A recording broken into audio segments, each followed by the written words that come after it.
Halo, selamat datang di Bicara Bandar episode ketiga season yang kedua. Bersama saya Arga dari Creative Trader. Dalam podcast ini saya akan membahas mengenai topik yang sangat menarik dalam seminggu terakhir, di mana seminggu ini saham kesayangan investor retail kompak di ARB-kan oleh para bandar-bandar lokal.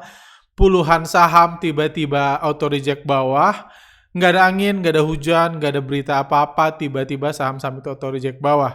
Jadi tentunya ini topik yang sangat menarik, kami pun masih terus menggali tentang apa yang sebenarnya terjadi, kenapa bandarnya tiba-tiba main kasar, dan apa yang harus kita lakukan sebagai investor retail dalam kondisi ini. Dan kurang lebih ya saya share apa yang riset kami sejauh ini dari proses yang sedang ongoing ini. Adanya potensi krisis bandar 2021 ini sesuatu yang masih terus kita pelajari, karena memang ini berita baru, berita yang belum ada minggu lalu. Minggu ini ada potensi yang bisa mengkhawatirkan kita semua. Jadi dalam podcast ini itu yang akan saya bahas. Oke, mari kita mulai.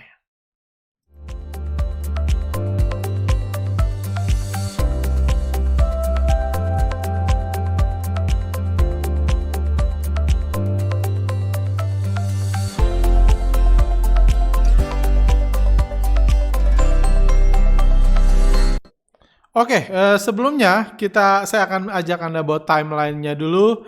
Di tengah minggu ini saya membahas ada video yang kalau Anda belum nonton, saya sarankan nonton dulu, yaitu kami bahas teori konspirasi di balik kejatuhan saham BUMN kelolaan bandar lokal.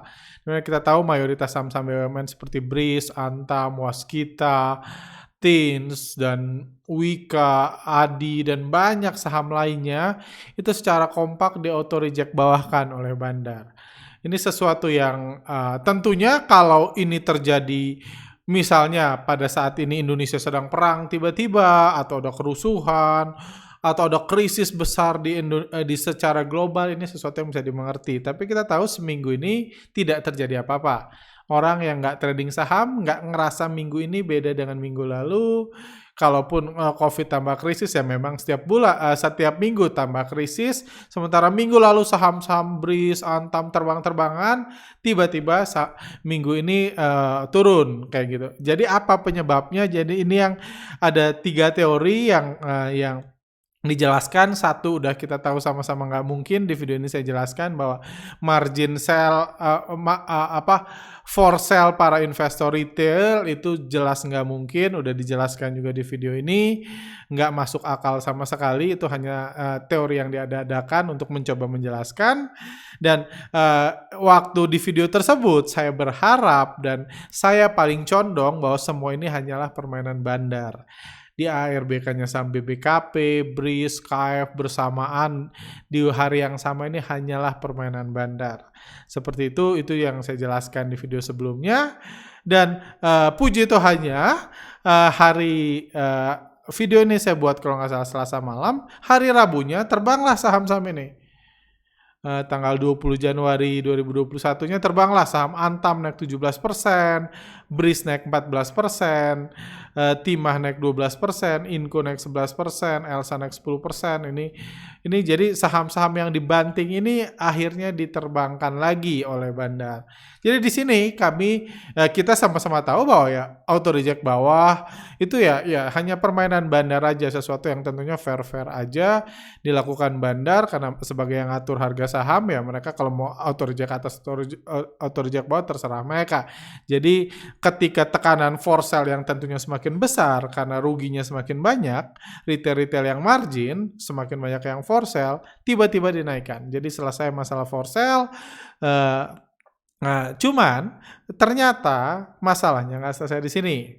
Ini pembahasan kami besoknya pada hari Kamis, di mana ini saya menulis kurang setuju dengan cara main bandar lokal yang saya maksud di sini, karena menurut saya tulis menurut pandangan kami, keputusan yang diambil bandar pagi ini dalam mengerek naik dan membanting harga-harga saham kesayangan investor retail seperti Antam, BRIS adalah keputusan yang kurang tepat.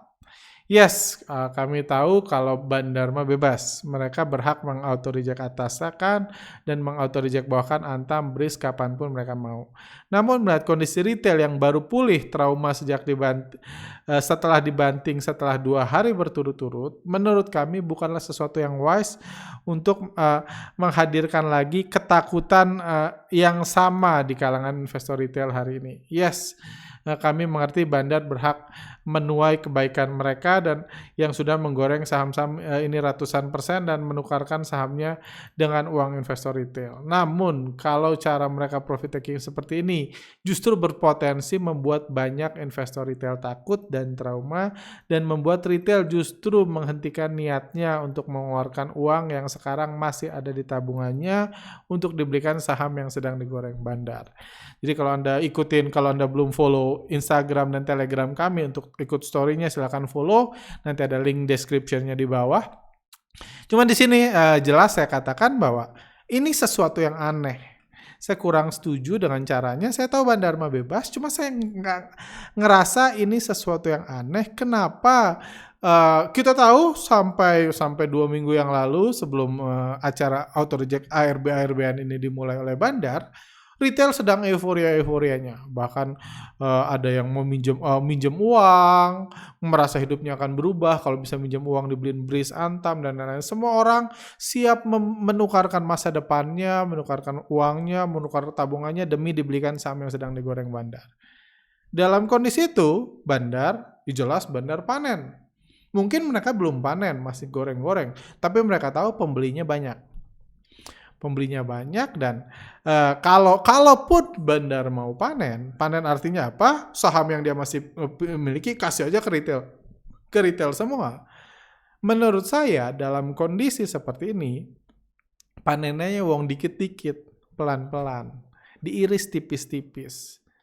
Kayak gitu, diiris, jual dikit, hari ini 100M bawa pulang, besok 50M, besok 30M, secara keseluruhan ya, saya lagi ngomong bandar lokal, misalnya seminggu baru ambil 2T uang retail, kayak gitu, masukin ke kantong mereka, menurut saya itu oke-oke aja. Retail pun masih masih lebih optimis, lebih happy, ngerasa wah ini koreksi jangka pendek nih. Ini wave 2 atau apapun lah dengan teori-teorinya. Ini koreksi sehat. Istilah retail masih akan optimis kalau bandarnya jualan dikit-dikit.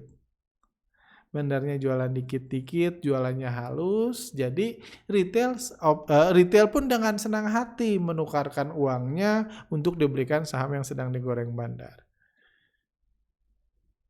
Minggu ini diawali dengan auto reject bawah 2 kali berturut-turut. Oke, itu pun udah aneh. Saya di video sebelumnya saya katakan itu udah aneh. Karena kalau mau jualan dengan baik, nggak menyebabkan kepanikan, supaya retail tetap semangat, jualannya harusnya nggak gitu. Tapi oke lah, ternyata Rabunya diterbangin, oke lah itu hanya permainan. Siap, kalau mereka mau mainnya gitu ya kita cuma bisa nerima. Sebagai retail kita nggak punya hak ngatur harga kan, kita cuma bisa nerima. Cuma kenapa Kamisnya langsung dibanting lagi? Itu jadi pertanyaan besar menurut saya. Makanya saya langsung bilang pagi-pagi saya kurang setuju dengan cara main ini. Kurang setuju dalam konteks bandar. Karena menurut saya aneh bandar melakukan ini. Retailnya yang udah takut, udah percaya lagi nih hari Rabu. Kamis dibuat takut lagi, hilang percayanya. Bahkan dibanting sampai auto reject bawah, hilanglah kepercayaannya.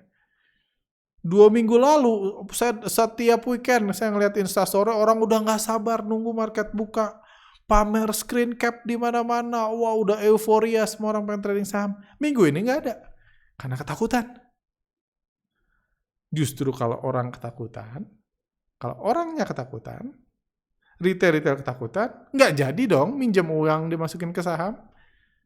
Kalau orang nggak ada yang minjem uang dimasukin ke bursa saham, dibeliin saham gorengan, berarti bandar nggak bisa ngambil uang yang dipinjam itu kan. Kalau mereka jadi bisa diambil sama bandar. Sekarang nggak. Jadi agak aneh. Ini strategi yang aneh. Saya setuju bandar boleh panen kapan aja, boleh profit taking kapan aja, boleh menjatuhkan harga kapan aja. Tapi menurut saya cara menjatuhkannya ini ada yang aneh. Saya ngikutin pergerakan bandar udah 10 tahun dan kejadian aneh ini seperti saya mention juga di videonya dan kekhawatiran kita ini hanya mirip sama kejadian waktu krisis bandar 2019. Di mana satu dinasti perbandaran diserang, hancurlah semua sahamnya. Karena itu saham-sahamnya itu ibaratnya pesawat yang diterbangkan tinggi dan bandar adalah pilotnya. Tiba-tiba pilotnya ditangkap, ya hancur pesawatnya. Bisa apa perusahaan kalau bandarnya ditangkap, harganya auto reject dari 2000 turun ke 400. Itu yang saya katakan dalam video sebelumnya. Kemarin kenaikan hari Rabu membuktikan bahwa harga saham membuktikan tadinya saya kira aman nih hanya permainan, tapi ketika dibanting lagi semakin aneh. Makanya saya langsung mention ini, walaupun ya saya tahu gitu. Bandar nggak butuh persetujuan saya, cuman ini udah aneh secara bandarmologi. Oke, itu. Jadi kurang lebih apa yang terjadi nanti kita bahas lebih lanjut. Nah, sekarang saya bahas dulu tentang IHSG. Ada yang mengatakan, wah ini IHSG udah tanda-tanda kehancuran. Karena banyak saham kesayangan retail ARB, IHSG kehancuran, saya bilang bukan.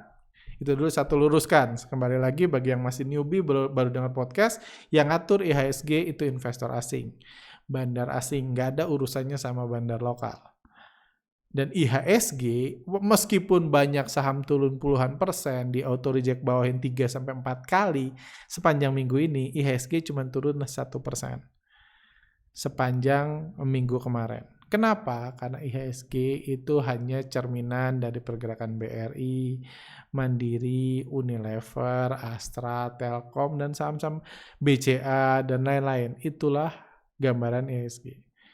Mau BRIS di auto reject bawahin, Antam di auto reject bawahin, Waskita Wika di auto reject bawahin, nggak ngefek. Kalau BCA diterbangin, Unilever diterbangin, Telkom diterbangin, IHSG akan naik. Dan IHSG seperti dikatakan itu murni keputusan asing, bukan keputusan bandar lokal. Jadi IHSG nggak akan apa-apa selama asingnya masih belanja. Sama asing masih punya kepentingan, masih baru belanja banyak dan lain-lain, saya sih optimis IHSG nggak akan apa-apa. IHSG baru bisa jatuh kalau asingnya jualan besar-besaran. Itu syaratnya, itu mekanismenya. IHSG nggak mungkin jatuh kalau asing nggak jualan besar-besaran, jualan 1T, 2T dalam sehari, nggak mungkin jatuh mekanismenya. Karena yang atur IHSG itu asing. Itu satu. Jadi nggak usah khawatir kalau Anda nggak ngeliat. Dan seminggu ini nanti kita lihat grafiknya. Dan ada berita kemarin yang ada juga pertanyaan yang masuk menanyakan, gawat, ini ada headline, gawat, JP Morgan sebut dana asing bakal balik ke AS dari Asia. Ada yang tanya, bahkan ada yang ada yang DM ke saya gitu, ke IG saya, mengatakan ini apakah ini tanda-tanda mengkonfirmasi IHSG akan hancur? Saya cuma bilang, ya saya nggak jawab sih, cuman saya cuma mikir ini pembahasan kami juga di Telegram. Saya bilang ini JP Morgan, ini dia mau jualan, kok ngasih tahu dulu? Ini aja udah nggak masuk akal. Kalau dia mau jualan, kenapa dia keluarin berita? Kayak saya bandar lokal kayak gitu. Saya mau profit taking. Kalau saya mau profit taking, yang harus saya lakukan adalah mancing Anda retail, kalau saya bandar, retail untuk beli di harga setinggi mungkin kan, biar bisa saya hajar kiri, biar untung saya sebesar mungkin. Itu logikanya. JP Morgan di sini mengatakan dia punya uang di Asia dan dia mau keluar. Berarti kalau JP Morgan mau keluar, berarti dia harus mengundang investor-investor lokal di Asia, termasuk di Indonesia, untuk beli saham dia. Dan karena JP Morgan juga dikendalikan oleh manusia, mereka tentunya pengen beli di harga tertinggi. Jadi ngapain nakut-nakutin sebelum mereka guyur? Itu nggak masuk akal. Jadi sebagai investor retail nggak usah takut sama berita ginian. Mungkin ini hanya jebakan mereka untuk ini, jebakan mereka untuk nakut-nakutin orang Asia supaya orang Asianya jualan, mereka bisa beli. Karena cara jualan nggak kayak gitu. Waktu ingat kejadian waktu KF, INAF, IRA dan lain-lain di ARB kan di hari pada saat vaksin. Mereka nggak bilang-bilang kan bandarnya. Bandarnya nggak buat berita di hari vaksin saya akan jualan besar-besaran kan enggak. 3 hari seminggu ke depan akan terus saya auto reject bawahkan kan enggak. Ngapain mereka melakukan itu? Jadi nggak usah ini dan bilang JP Morgan mau keluar, mau masuk dan lain-lain, kita nggak usah fokus ke berita. Kenapa? Karena di Indonesia ada data foreign flow, itu lebih valid. Kalau asingnya beli, ya berarti dia lagi akumulasi, berarti mereka sedang masuk. Kalau asingnya jual, berarti mereka sedang keluar. Kan simple itu. Nggak usah harus dengar JP Morgan sebut dana asing bakal balik. Nggak usah. Tunggu aja mereka jualan, berarti itu tandanya tanda bahaya. Kalau mereka masuk aman-aman aja. Dan kalau kita lihat IHSG masih baik-baik aja kok. Asing masih belanja. Investor asing masih ini indikator investor asing di IHSG keseluruhan masih belanja, terus belanja. Jadi IHSG saya sangat optimis masih baik-baik aja kalau asing masuk. Kalau Anda lihat saham-saham ini yang dibandari asing seperti BRI, mau harganya naik, mau turun, asingnya terus belanja. BBCA juga ini asingnya nggak ada tanda-tanda jualan. Telkom ini asingnya belanja baru sedikit jualan, belum ada tanda-tanda bahaya.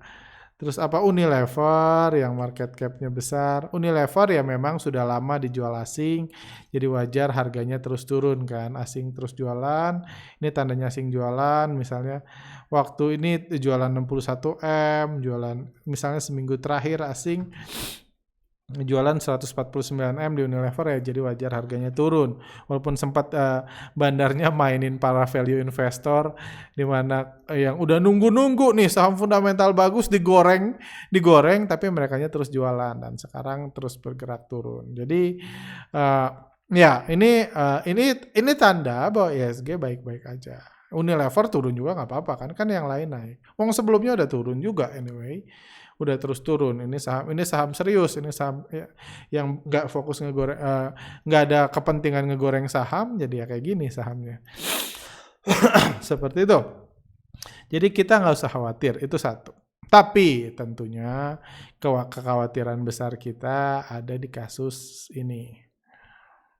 Di kasus Bos Sekuritas, ini berita tengah minggu lalu kalau nggak salah hari Kamis keluar berita Bos Sekuritas yang diperiksa Kejagung terkait kasus BPJS tenaga kerjaan. Bukan cuma Bos Sekuritas, ada bos 2 fund manager besar. Ada di sini Bos Cipta Dana Sekuritas, Bos BNP Paribas, Presidir BNP Paribas, Presidir Schroeder Investment Management Indonesia. Ini fund manager terbesar di Indonesia, Direktur Samuel Sekuritas, Direktur Kresna Sekuritas. Ini pemain-pemain raksasa di bursa saham. Ini fund manager raksasa di bursa saham dan dia diperiksa Kejagung terkait dengan kasus BPJS Ketenagakerjaan. Ini kalau terus berkembang dapat menjadi sesuatu yang sangat mengerikan kalau kita belajar dari krisis bandar 2019 lalu di kasus krisis Jiwasraya di mana ketika Om Beni Cokro dan kawan-kawannya ditangkap, mulai diperiksa, mulai ada panas kasusnya, semua saham di auto reject bawahkan. Semua saham-saham bandar lokal. Ini pun kan fund manager lokal. Waktu kasus itu semua saham-saham yang digerakkan oleh bandar lokal, nggak semua sih, puluhan saham-saham yang digerakkan bandar lokal di auto reject bawahkan seperti saya jelaskan video sebelumnya. Saya kira waktu itu banyak reksadana nggak bisa dicairkan dan lain-lain. Saya kira itu udah akhir dari semuanya. Cuman ternyata ada kasus ini lagi. Ini memang masih kasus dini. Jujur kami sendiri masih terus cari bocoran apa sih sebenarnya kasusnya, separah apa kasusnya, apakah ini akan bisa berdampak besar karena waktu kasus krisis bandar lalu ada beberapa sekuritas yang akhirnya berhenti beroperasi. Jadi efeknya sangat mengerikan kalau bandar sampai diganggu, itu efeknya sangat mengerikan.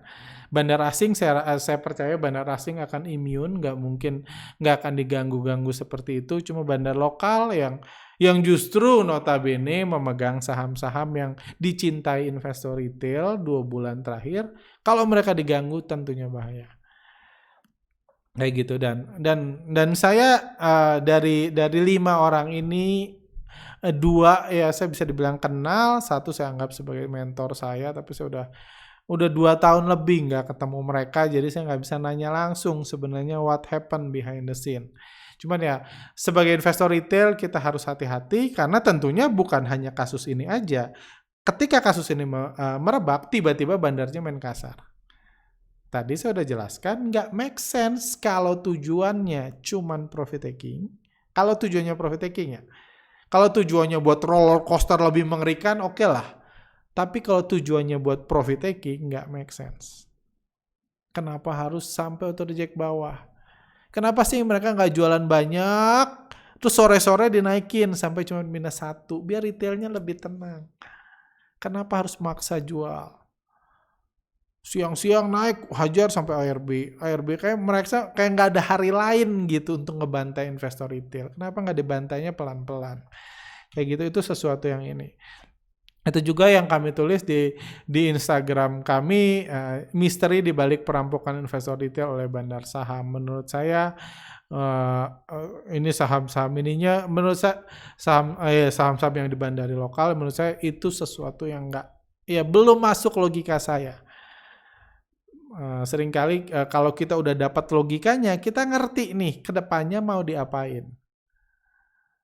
Kalau misalnya kalau kita lihat bandarnya udah distribusi terus, tapi harganya sore-sore dinaikin, itu ciri-ciri bandar lagi profit taking besar-besaran. Setelah itu terjadi, mungkin hancur. Oke, kalau itu yang terjadi. Cuma sekarang enggak. Dibanting secara kasar, puluhan saham sekaligus auto reject bawah, dan itu sesuatu yang kurang bisa kurang bisa dimengerti bagi saya. Dan sedikit tentang BPJSTK. Jadi ini ada berita juga. Ini ada cuplikan berita, badan ini BPJSTK menggunakan manajer investasi yang sama dengan PT Asuransi Jiwasraya, melakukan investigasi untuk transaksi saham dan reksadana senilai 43 triliun. Ini angka yang besar. Dari total investasi 400-an triliun, reksadana 43 triliun. Jadi mungkin saya coba jelaskan dulu apa yang saya tahu tentang BPJSTK.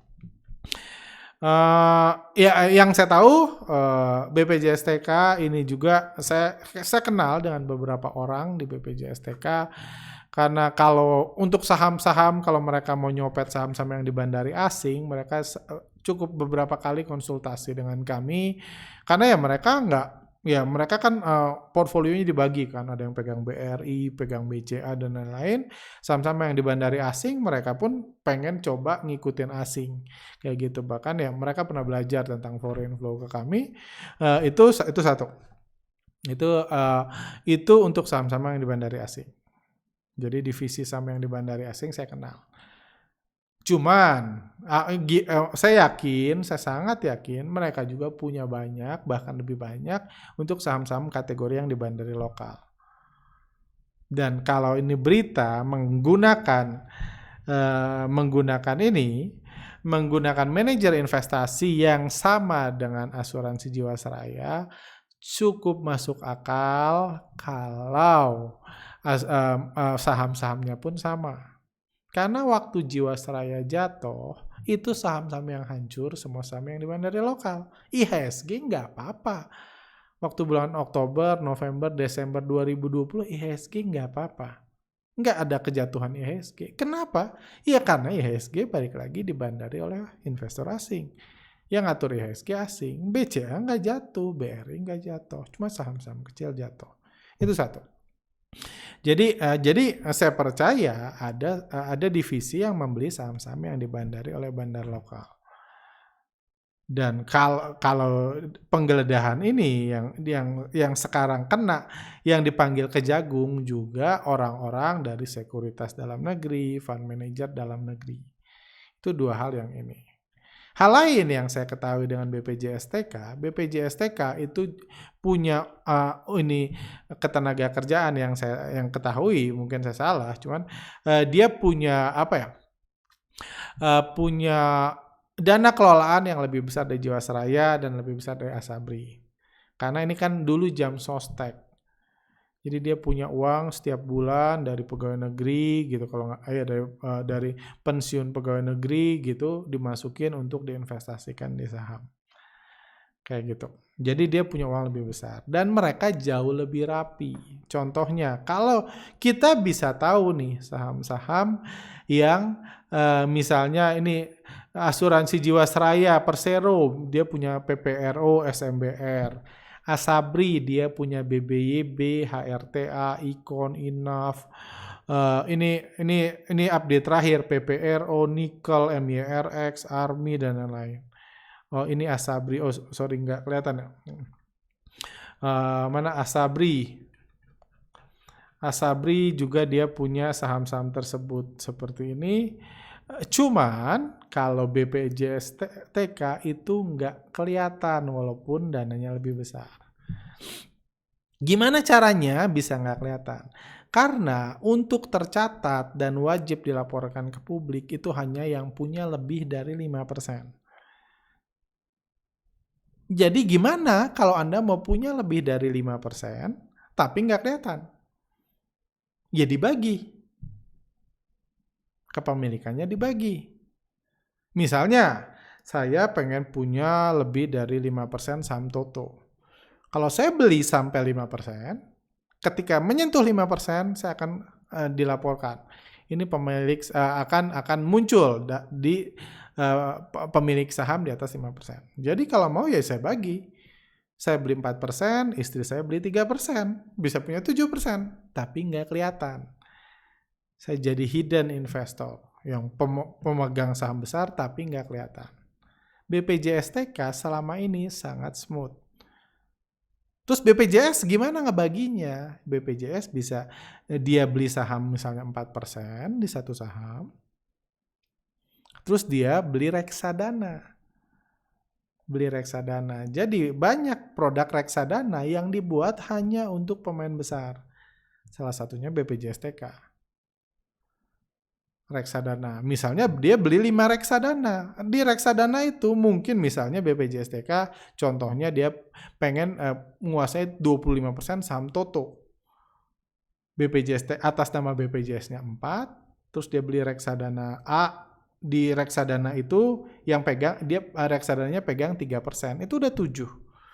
Jadi reksadana yang untuk membeli Toto, tapi atas nama reksadana. BPJS beli produk reksadananya. Beli bisa reksadana lain,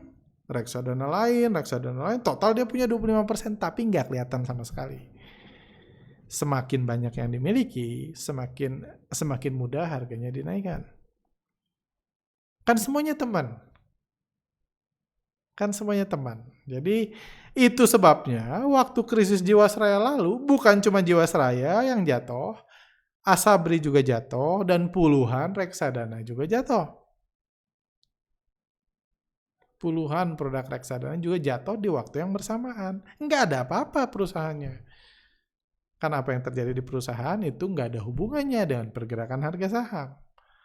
Kecuali dihubungkan oleh bandar. Yang memutuskan itu bandar. Bukan perusahaan. Makanya sekarang nggak ada apa-apa, tiba-tiba auto reject bawah semua. Kayak gitu. Jadi itu yang saya ketahui, itulah yang menyebabkan harga saham-sahamnya berjatuhan seperti ini kan. Ini hari Jumat lalu ada puluhan saham auto reject bawah, PTPP, Inaf, SMBR. Jadi yang jualan semen, yang jualan obat, yang jualan konstruksi, yang jualan jarum suntik, yang jualan apa, kimia, yang jualan bank, perusahaan IT bisa jatuh semua.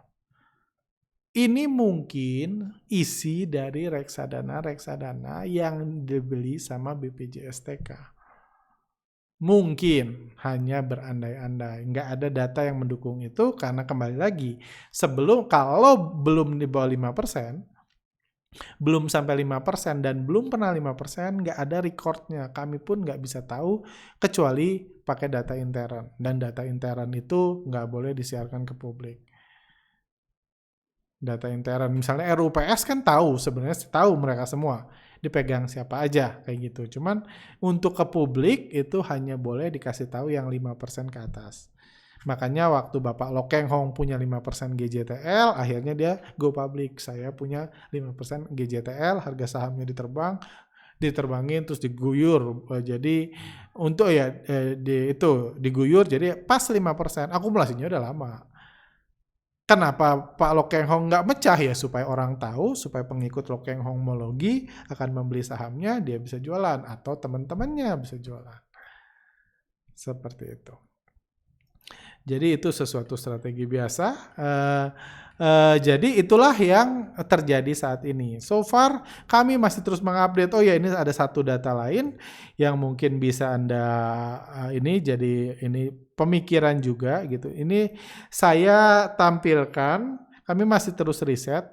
Ini saham-saham yang turun sepanjang minggu ini. INAF turun 24%, BBKP turun 24%, PH 23%, PYFA 21%, KF, BJTM, Agro, Mcor, Nikel, dan lain. Ini saham-saham dengan transaksi besar yang turun banyak. Menariknya, saham-saham ini juga turun besar di masa krisis bandar 2019. INAF selama krisis ini nggak selama, saya ambil dari bulan Oktober sampai tanggal 10 Desember 2019, INAF turun 66%. BBKP turun 14%, PH turun 28%, PYFA ini naik 12%, tapi KF turun 49%, BJTM ini Agro turun 22%, Nikel turun 67%, ini dari Oktober sampai 10 Desember 2019. BOS turun 75%, BERT turun 12%, PPRE turun 23%, AISA waktu itu udah disuspend, kayak gitu. Jadi kalau kita lihat di sini, mungkin ada saham-saham yang nggak ada hubungannya dengan krisis bandar 2017, BJTM mungkin nggak ada hubungannya. Tapi ya memang kan BJTM baru digoreng-goreng, mungkin bandarnya profit taking. Tapi BBKP ini mungkin ada hubungannya. BERT mungkin ada hubungannya, kayak gitu. Ini IRA mungkin nggak ada hubungannya, tapi memang IRA baru digoreng-goreng. Atau memang baru masuk di pertengahan 2020 lalu, kayak gitu. Jadi kita lihat ada kesamaan antara saham-saham yang dihancurkan minggu ini harganya, dengan saham-saham yang jatuh di masa krisis Jiwasraya lalu. Jadi itu sesuatu yang perlu kita waspadai, harus hati-hati. Karena dari beritanya juga, ini katanya dari penyidikan BPJSTK menggunakan manajer investasi yang sama dengan PT Asuransi Jiwasraya. Jadi mungkin manajer investasinya ada beberapa saham yang dia buat produk investasi buat BPJSTK sama buat PT Asuransi Jiwasraya, itu yang kena masalah. Kalau itu yang kena masalah, saham-saham di dalam portfolio itu mungkin dihajar habis-habisan, either menunjukkan murkanya, memperingatkan, jangan mengusik-ngusik gua, atau simply butuh likuiditas tiba-tiba. Kepepet, tiba-tiba butuh uang mereka, mumpung retail masih pada beli, masih semangat, dihajar habis-habisan karena butuh uang cepat. Kalau mereka butuh uang lama, cara ngajarnya ya butuh uang tapi ya baru 1 tahun ke depan butuhnya, nggak kayak gini ngajarnya. Jadi kita harus hati-hati karena ada kesamaan dengan itu. Seperti itu. Jadi so far baru itu yang kami tahu. Kami masih coba cari-cari informasi ke depan, mudah-mudahan ada yang bisa saya hubungi. Ini tentang krisis bandar.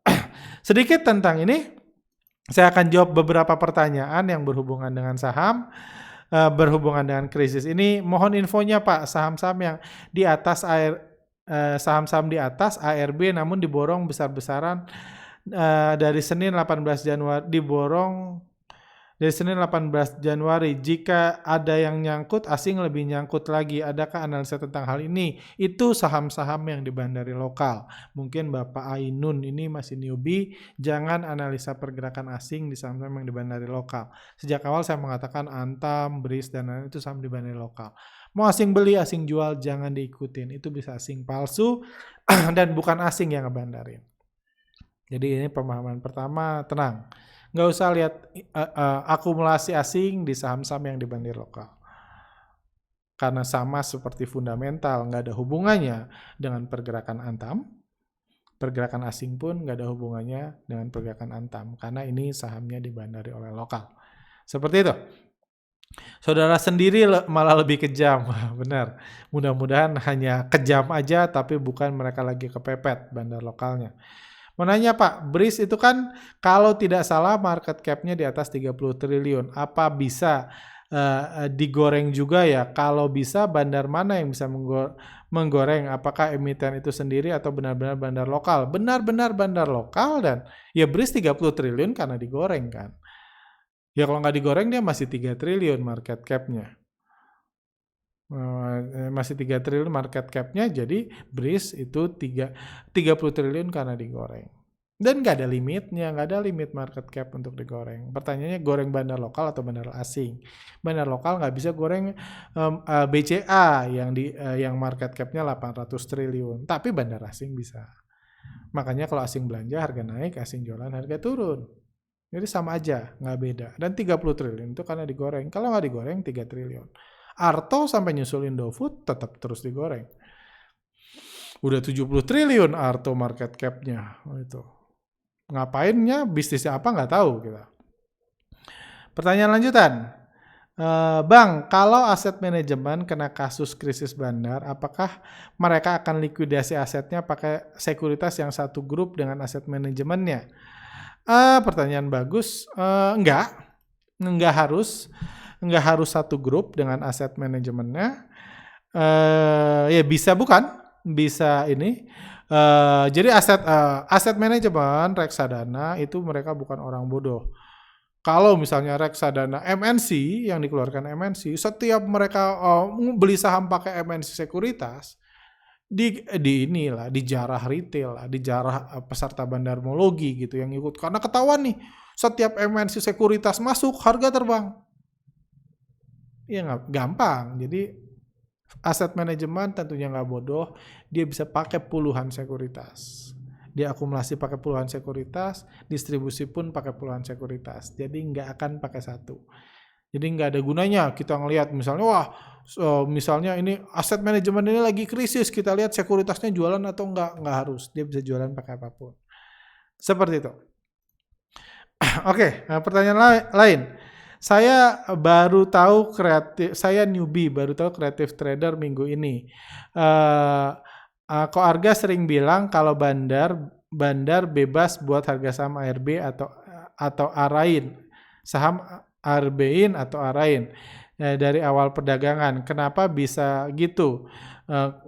Karena kalau saya sebelumnya ikut kelas value investing, dan saya diajarkan kalau harga saham itu akan bergerak sesuai dengan kinerja perusahaannya, bukan sesuai dengan keinginan bandar. Kenapa Ko Arga beda sendiri ya pemahamannya? Bisa tolong bantu dijelaskan bagaimana bandar meng-ARB-kan atau mengarahkan suatu saham supaya kita newbie bisa paham apa yang dimaksud dengan hukum kebebasan bandar. Oke, pertanyaannya bagus. Untuk nge-ARB-in sebenarnya gampang. Saya ini enggak. Semoga bisa saya kasih contoh. Toto. Oke, ini saya masih login. Saya tadi lagi pasang antrian. Nah, Toto. Ini akun saya misalnya untuk meng-ARB-kan saham. Tadi mungkin yes, memang value investing ya, memang ada orang yang mengajarkan kalau harga saham itu digerakkan oleh fundamental perusahaan. Cuman itu, ya mereka boleh percaya seperti itu, kepercayaan nggak ada yang salah. Cuman kalau mekanisme bursa nggak ada urusannya, mekanisme di bursa nggak ada urusannya auto reject bawah sama auto reject atas dengan kinerja perusahaan. Saham KF boleh auto reject atas seminggu sebelumnya, auto reject bawah hari ini tanpa ada yang berubah dengan perusahaannya. Puluhan saham boleh di ARB-kan di awal minggu ini tanpa ada apa-apa dengan perusahaannya. Kalau nggak percaya Anda tanya sama perusahaannya, ada apa-apa nggak? Nggak ada. Jadi mekanisme penentuan harga itu dari bid offer. Dan untuk bandar meng-ARB-kan saham sebenarnya gampang. Misalnya ini saham Toto yang selalu saya kasih contoh. Saham Toto ini hari Jumat lalu transaksinya 3.384 lot seharian yang kejual cuma 3.384 lot seharga 77,8 juta.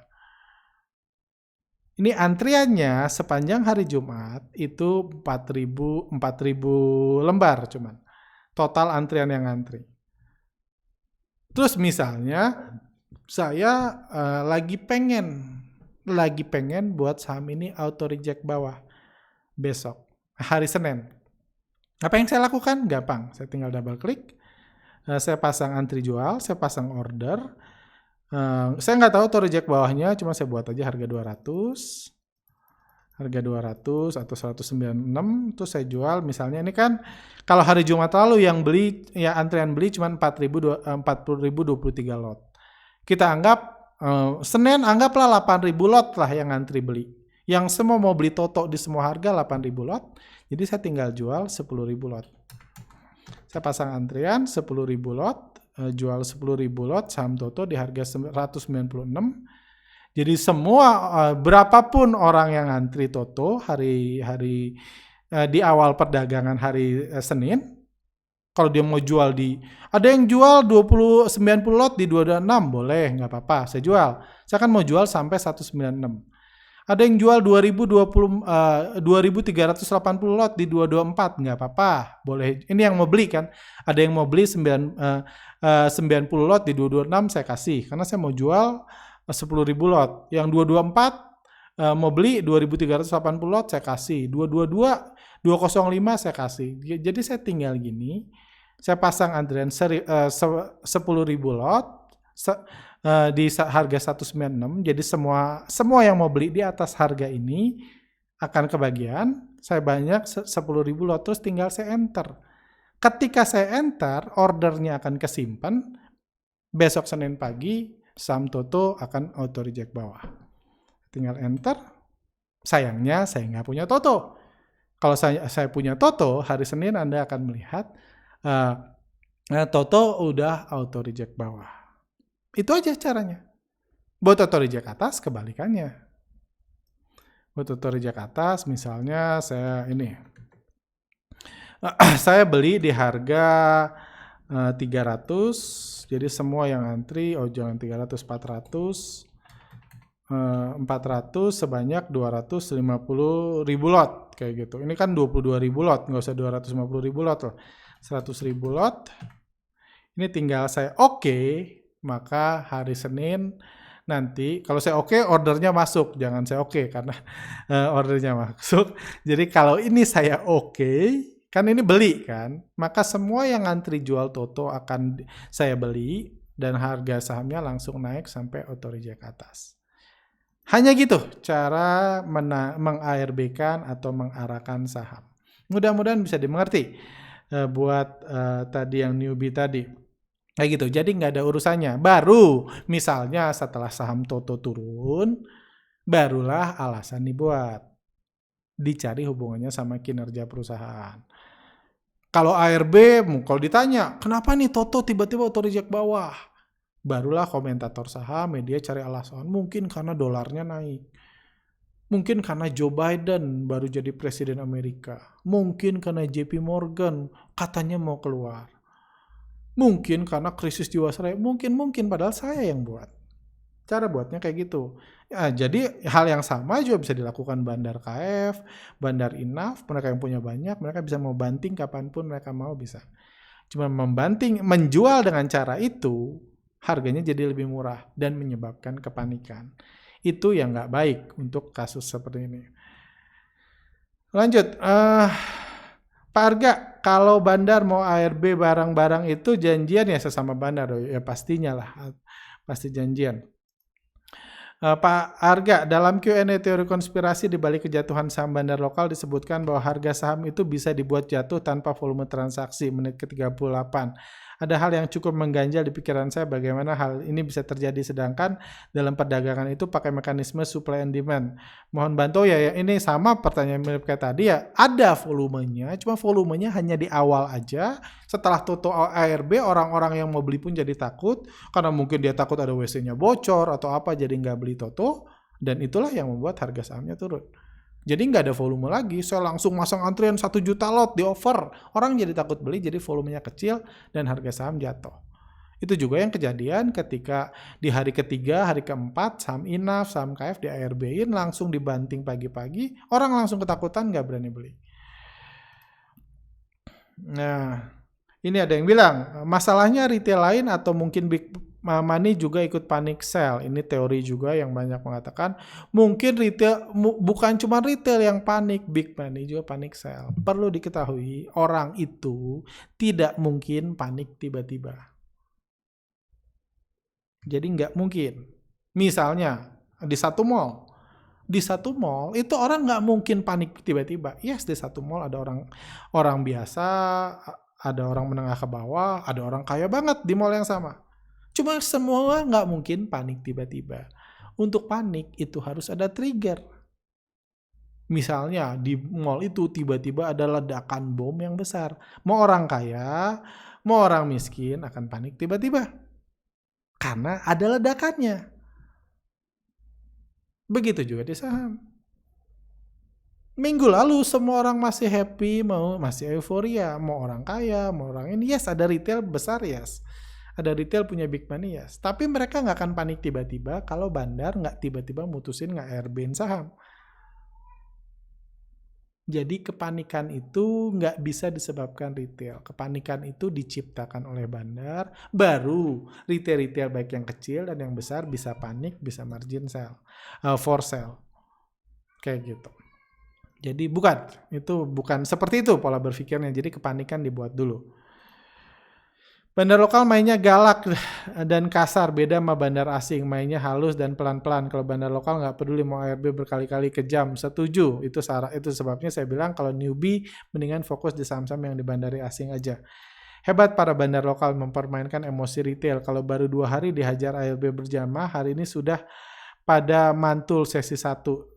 Setelah kemarin semuanya nyesal masuk. Oh ya, ini intinya sama kan.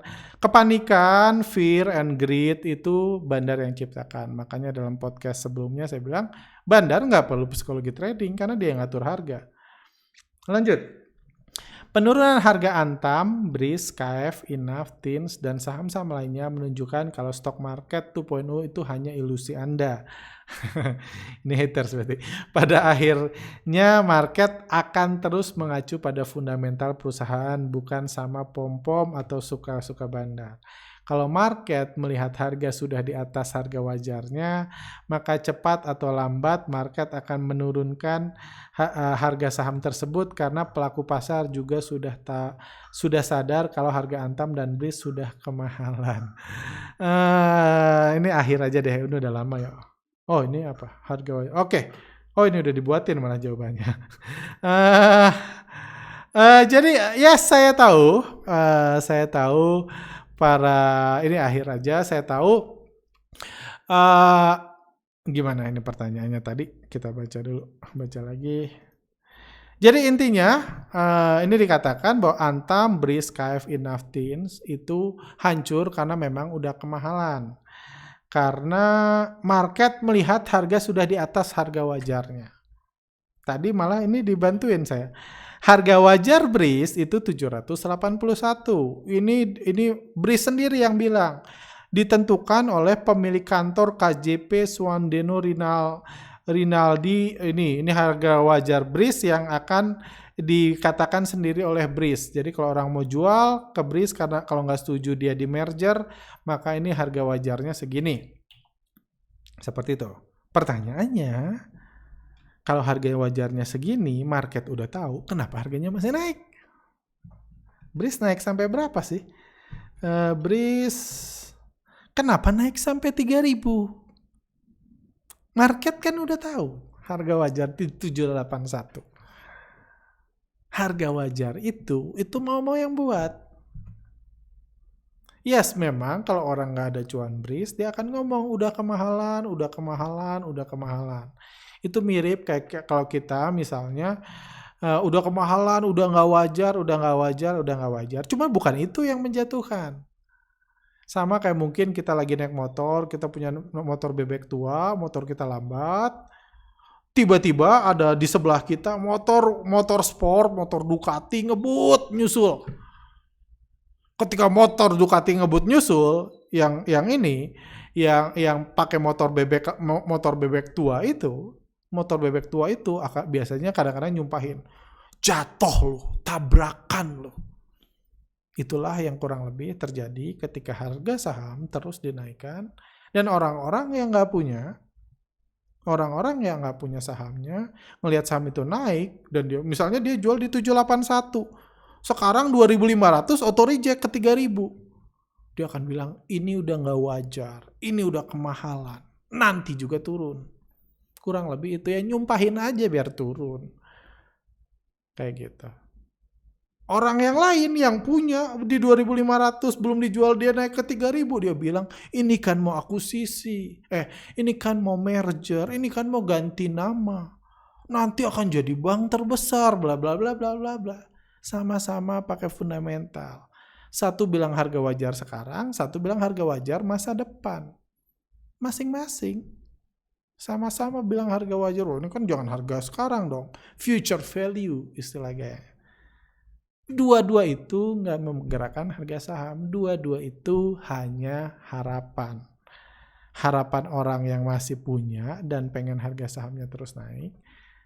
Dan harapan orang yang nggak punya, jualan di bawah dan pengen harga sahamnya turun. Nggak ada harga wajar itu. Dan kalau jatuhkan kalau memang harga wajarnya ini, kalau memang harga wajarnya kemahalan, market udah tahu kenapa sampai minggu lalu masih naik. Kenapa tiba-tiba turun? Terus harga wajar itu berapa sih? Kenapa puluhan saham tiba-tiba ARB? Kan kalau ngomong valuasi, valuasinya beda-beda, market cap-nya beda-beda, bisnisnya beda-beda. Kenapa turun barengan semua? Apa karena market sudah tahu? Market nggak bisa tahu. Market itu tempat. Kayak gitu. Market itu tempat. Jadi mungkin kurang lebih penjelasan saya itu, saya percaya stock market 2.0 masih akan terus ada, akan terus terjadi, dan kalau ngomong harga saham ini turun, karena memang sudah kemahalan, ya itu memang sebutannya, itu istilahnya. Waktu Antam bilang, BRIS bilang, wah ini udah kemahalan, jadi orang yang sama dari BRIS, bisa bilang harga BRIS sudah kemahalan dari harga 790, karena harga wajarnya 781 bisa. Udah kemahalan nih, bakal turun. Naik ke 1.000, udah kemahalan, bakal turun. 1.100, semakin kemahalan, bakal turun, udah nggak wajar. Kayak gitu. Sama kayak Valentino Rossi dibilang, kita ngomongin Valentino Rossi, lu sih kebut-kebutan, someday lu bakal jatuh. Bener, Valentino Rossi pernah jatuh. Cuma apa gunanya ngomong kayak gitu? Kalau dia nggak kebut-kebutan, dia nggak jadi Valentino Rossi. Jadi itu dua hal yang berbeda. Yes, kalau harga turun, yes. Makanya saya bilang harga mahal, murah, saya bandingin aja sama tahun lalu. Tahun lalu misalnya 300, sekarang 3.000, berarti udah mahal. Nggak usah dihubung-hubungin sama fundamental. Karena terbukti juga di Arto, sekarang salah satu perusahaan terbesar di Indonesia, bisa digoreng-goreng terus, walaupun nggak ada perusahaannya. Anda yang nggak punya Arto bisa nyumpahin someday bakal hancur. Udah nggak, silahkan. Saya percaya suatu hari Arto akan turun. Belum tentu turun ke harga wajar Anda. BRIS juga belum tentu turun ke 700. Tapi Anda bisa merasa benar, merasa relief kalau harga tiba-tiba saham yang udah terus naik, tiba-tiba turun, bilang akan mengejar harga wajarnya. Harga wajar itu setiap orang beda. para analis fundamental, di sekuritas pun bisa buat wajar yang berbeda di setiap saham. Kurang lebih seperti itu. Oke, untuk hari ini itu aja. Jadi saran saya untuk market ini harap berhati-hati. Saya percaya permainan masih akan ada. Jadi ini bukan kepanikan yang sama seperti 2019 lalu di mana nggak ada nafas. Kelihatannya ada pemain besar yang sedang pengen keluar dan main kasar. Saya percaya akan masih ada permainan di sepanjang minggu depan. Cuman ya seberapa besar krisis ini tadi saya udah bahas, masih harus kita ikuti dan kita tunggu ke depannya seperti itu. Oke, itu aja dari saya. Thank you buat rekan-rekan. Silakan like kalau suka, dislike kalau nggak suka, atau tulis komentar di bawah kalau Anda punya pertanyaan atau komentar. Thank you.